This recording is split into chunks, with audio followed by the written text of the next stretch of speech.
కావటమే మీ లక్ష్యమా? MBBS సీట్ల guidance కోసం తప్పక విచ్చేయండి మెగా ఎడ్యుకేషన్ మేళా. ఈరోజు మన అతిథి మాజీ మంత్రివర్యులు వెల్లంపల్లి శ్రీనివాస్ గారు మనతో ఉన్నారు. నమస్తే శ్రీనివాస్ గారు. నమస్కారం సార్. వెల్లంపల్లి శ్రీనివాస్ అలియాస్ సీనన్న. ఏ పేరు ఇష్టం అన్నా మీకు? సీనన్న అంటే ఇష్టం. సీనన్న. నేను కూడా అదే విన్నాను అనమాట. బయట కూడా కొన్ని ఫ్లెక్సులు చూశాను. మా సీనన్న సీనన్న అనేది ఉంది. వెల్లంపల్లి శ్రీనివాస్ అని చాలా తక్కువగా కనిపిస్తుంది అనమాట. సీనన్న అన్నప్పుడు ఆ పిలుపులో ఆ తీయదనం అదంతా ఉంటుంది కదా. ఓకే, ఇంకా ఎలా ఉన్నారు? బాగున్నాను సార్. ఓకే, ఓటమి తర్వాత కుంగిపోయింటారేమో, కొద్దిగా మదన పడుతుంటారేమో, బాధపడుతుంటారేమో అనుకున్నాను. కానీ ఆ వెలుగు ఇంకా తగ్గలేదు, అట్లే ఉంది. కారణం ఏంటన్నా? సార్ నేను 15 ఏళ్ళైంది రాజకీయ రంగంలోకి వచ్చి 2009లో. అప్పటి నుంచి ఇప్పటి వరకు కూడా విశ్రాంతి లేకుండా పనిచేశాను. ఓకే. గత 2 నెలల నుంచి కుటుంబం, పిల్లలు కావచ్చు, అందరితో కూడా ప్రశాంతంగా ప్రస్తుతానికి 15 ఏళ్ళలో మిస్ అయిందంతా కూడా ఈ 2 నెలల్లో వాళ్ళు చూసుకోవడం అనేది నెలలు మీ కుటుంబం కోసం బతుకుతున్నారు. కుటుంబం కోసం మొత్తం మీద తీసుకుంటారు. అది ఇదివరకు ఇవన్నీ వదిలేసాను అని చెప్పి బాధ ఇప్పుడు పడుతున్నాను దానికోసం. ఓకే. ఓడిపోయాను బాధ అనేది ఏంటంటే గెలుపు ఓటములు ఎప్పుడు కూడా సర్వసామాన్యమే. ఓకే. 2009లో ప్రజారాజ్యంలో ఆఖరి మినిట్లో టికెట్ తీసుకుని గెలిచిన వ్యక్తిని నేను. ఓకే. 294 మందిలో 18 మందిలో నేను ఉన్నా, గెలిచి 18 మందిలో. ఓకే. అదేవిధంగా 14లో ఓటమి చెందాను. మళ్ళీ 19లో గెలిచాను, మంత్రి అయ్యాను. మళ్ళీ 24లో ఓటమి వచ్చింది. గెలుపు ఓటములు అనేది స్పోర్టుగా తీసుకుంటా తప్ప నేనేమి దాన్ని మనసు తీసుకునే వ్యక్తిని కాదు. కాకపోతే ఈ 15 ఏళ్ళలో ఏం జరిగిందంటే కొంత కుటుంబానికి నేను దూరం అవ్వడం జరిగింది. ఈ 2 నెలల్లో కుటుంబం ఆప్యాయతని మళ్ళీ దగ్గర తీసుకురావడం అనేది చాలా ఆనందం అనిపించింది. కానీ చాలామంది వైసీపీ మాజీ మంత్రులు కావచ్చు, మాజీ ఎమ్మెల్యేలు కావచ్చు, ఓటమి తర్వాత తమ కోసం బతికే వాళ్ళు ఎక్కువైపోయారు అనమాట. ఇంతకాలం ప్రజల కోసం ఉన్నాము, ఈ కొంతకాలం ఇప్పుడు మేము మా కోసము మా కుటుంబం కోసం బతకాలనే వాళ్ళు ఎక్కువైపోయారు. అంటే దీనికంటే ఏం జరిగిందంటే జగన్మోహన్ రెడ్డి గారు గెలిచిన వెంటనే ప్రతిరోజు కూడా ప్రతి ఎమ్మెల్యేలకి టాస్క్ ఇచ్చేవాళ్ళు వర్క్.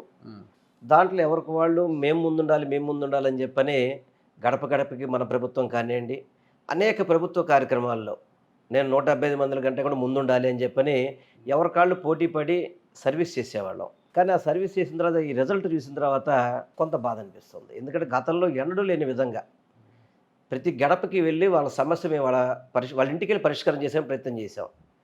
ఈరోజు అదే సమస్యని తెలుగుదేశం ఆఫీస్ దగ్గర, జనసేన పార్టీ ఆఫీస్ దగ్గర ఎండలో నుంచొని వాళ్ళు తీసే పరిస్థితి మనం చూస్తున్నాం. మేమేమో గడప గడపకి వెళ్ళాం. జగన్మోహన్ రెడ్డి గారు 175 నియోజకవర్గాల్లో అధికారులతో పాటు ప్రజాప్రతినిధులు పంపించి ఆ సమస్యను పరిష్కరించేవాడు. ఈరోజు జనసేన ఆఫీస్ దగ్గర, తెలుగుదేశం ఆఫీస్ దగ్గర క్యూ కట్టుకొని ఎండలో నుంచొని ఆ సమస్య పరిష్కారం అవుతుందో తెలియదు, అవదో తెలియదు.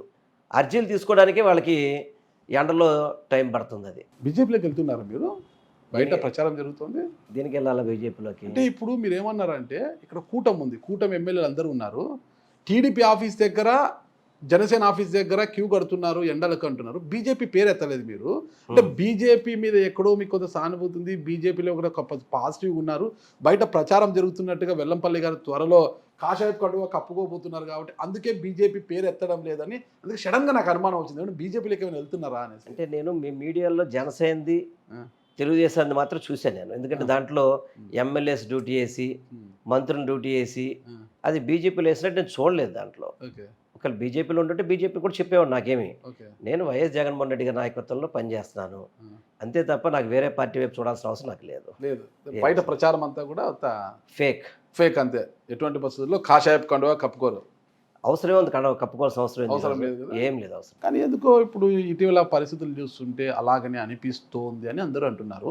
అంటే జగన్మోహన్ రెడ్డి గారు గన్నవరం ఎయిర్పోర్ట్కి వచ్చినప్పుడు కూడా బెంగళూరు నుంచి అనుకుంటా చాలామంది వీఐపీలు వెళ్తుంటారు కదా, ఆ వీఐపీ లిస్టులో వెల్లంపల్లి శ్రీనివాస్ గారి పేరు లేకుండా పోయింది. వెల్లంపల్లి శ్రీనివాస్ గారు గొడవ చేస్తే ఎమ్మెల్సీ రాహుల్లా వచ్చి మిమ్మల్ని తీసుకెళ్లారు లోపలికి అనేది అయితే బయట ప్రచారం జరుగుతుంది. చాలా తప్పండి అది. నేను చాలాసార్లు ఇప్పుడు జగన్మోహన్ రెడ్డి గారి కోసం ఎయిర్పోర్ట్కి వెళ్ళాను. ఆయన వస్తున్నారని తెలిస్తే ఊళ్ళో ఉంటే మాత్రం గ్యారంటీకి వెళ్తాను, దాని డౌట్ లేదు. దాంట్లో అసలు లిస్టులో ఏమీ లేదు సార్. అక్కడికి ఇప్పటికి వెళ్ళిన దాంట్లో ఎక్కువగా వెళ్ళింది నేను, తలసల రఘురాం గారు సీఎం కోఆర్డినేటర్గా ఆయన ఎప్పుడూ లోపల ఉంటారు. జిల్లా అధ్యక్షులుగా నాకు పేర్నాని గారికి ఎప్పుడూ అవకాశం కల్పిస్తున్నారు. దాంట్లో ఎటువంటి డౌట్ లేదు.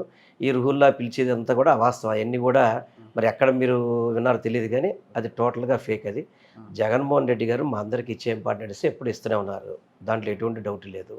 ఎయిర్పోర్ట్లో జగన్మోహన్ రెడ్డి గారి అధికారం ఉండదు అక్కడేమి.